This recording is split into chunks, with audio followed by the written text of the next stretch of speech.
I'm Adele and this is Doug, and we're here to talk about the spiritual practice of a God hunt.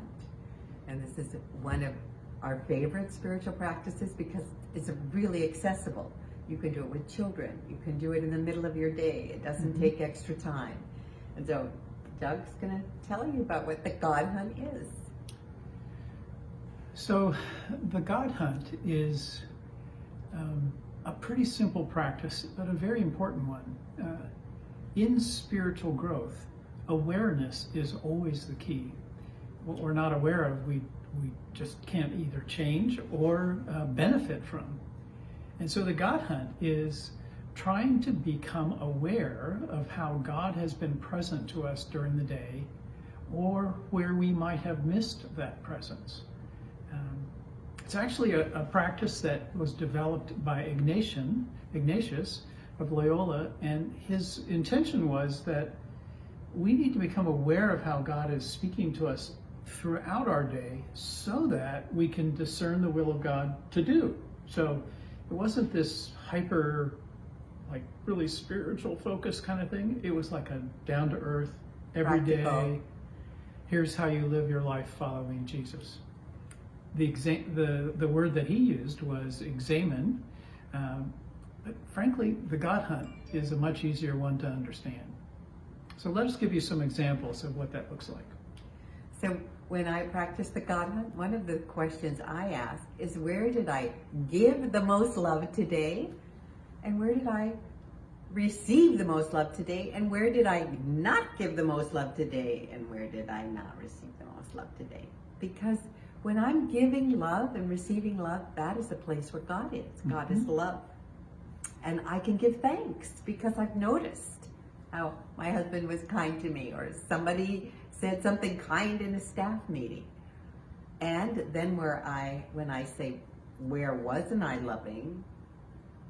That's a whole different discussion that I can have with God about what was going on in me that closed down my heart.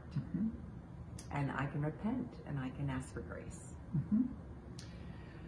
Another way to ask the questions would be, where did I notice in my day that was really life-giving to me, that I felt alive and felt the goodness and presence of God? And what was that about? What was happening? What was happening? So I pay attention to that and I listen.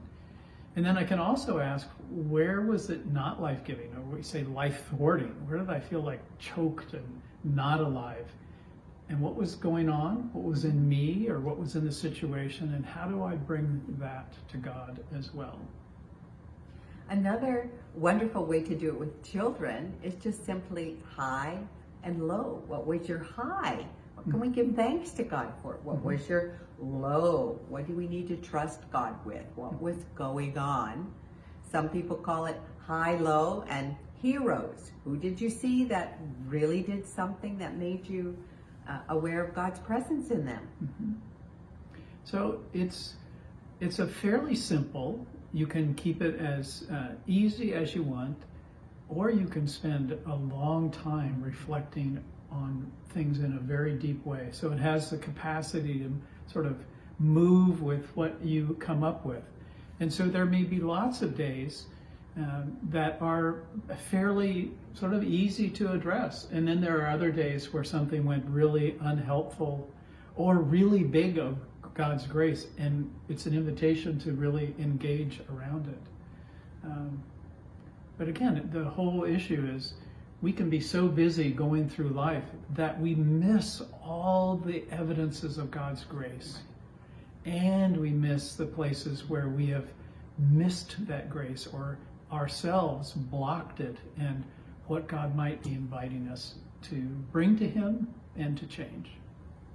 So let the God hunt lead you into prayer this week as a way of giving thanks, as a way of trusting, and as a way of noticing if over and over again the same things give you joy. What does that tell you? That God is inviting you to. So go with God. And enjoy the God hunt.